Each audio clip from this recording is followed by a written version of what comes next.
Rank പട്ടിക റദ്ദാക്കിയ single bench ഉത്തരവിനെതിരെ സർക്കാർ ഡിവിഷൻ ബെഞ്ചിൽ അപ്പീൽ സമർപ്പിച്ചു. റാങ്ക് ലിസ്റ്റ് തയ്യാറാക്കുന്നതിനായി സർക്കാർ പുതിയ സമവാക്യം കൊണ്ടുവന്നത് നിയമവിരുദ്ധമല്ലെന്ന് അപ്പീലിൽ പറയുന്നു. Appeal justice Anil K Narendran അധ്യക്ഷനായ ഡിവിഷൻ ബെഞ്ച് നാളെ പരിഗണിക്കും.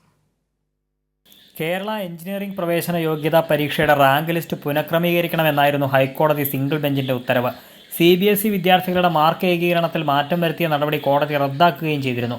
ഇതേ തുടർന്നാണ് സർക്കാർ ഡിവിഷൻ ബെഞ്ചിൽ അപ്പീൽ സമർപ്പിച്ചിരിക്കുന്നത്. റാങ്ക് ലിസ്റ്റ് തയ്യാറാക്കുന്നതിനായി സർക്കാർ പുതിയ സമവാക്യം കൊണ്ടുവന്നത് നിയമവിരുദ്ധമല്ലെന്നാണ് അപ്പീലിലെ പ്രധാന വാദം. മുൻ സമവാക്യപ്രകാരം റാങ്ക് ലിസ്റ്റ് തയ്യാറാക്കുമ്പോൾ സ്റ്റേറ്റ് സിലബസ് വിദ്യാർത്ഥികളുടെയും CBSE സിലബസ് വിദ്യാർത്ഥികളുടെയും മാർക്കിൽ വലിയ അന്തരം പ്രകടമായിരുന്നു. തുടർന്നാണ് മാർക്ക് കുറയാത്ത രീതിയിൽ പുതിയ സമവാക്യം സർക്കാർ കൊണ്ടുവന്നത്.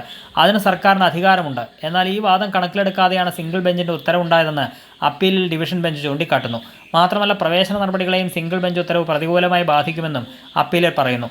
അതിനാൽ സിംഗിൾ ബെഞ്ച് ഉത്തരവ് റദ്ദാക്കണമെന്നാണ് അപ്പീലിലെ ആവശ്യം. അപ്പീൽ അടിയന്തരമായി പരിഗണിക്കണമെന്നും സർക്കാർ ആവശ്യപ്പെട്ടു.